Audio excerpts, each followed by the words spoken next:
افغانستان میں زلزلے سے اموات کی تعداد 1400 ہو گئی ہے۔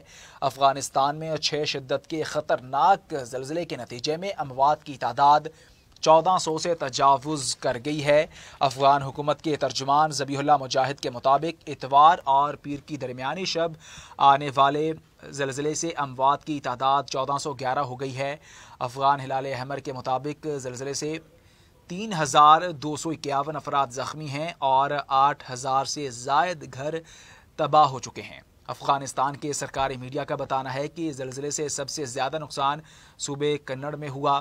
امریکی جیولوجیکل سروے کے مطابق زلزلے کا مرکز صوبے ننگرہار کے شہر جلال آباد کے قریب تھا اور اس کی گہرائی صرف 8 کلومیٹر ریکارڈ کی گئی۔ رپورٹس کے مطابق زلزلہ مقامی وقت کے مطابق رات 11:47 پر آیا اور تقریباً 20 منٹ بعد ہی اسی صوبے میں 4.5 شدت کا ایک اور جھٹکا محسوس کیا گیا جس کی گہرائی 10 کلومیٹر تھی۔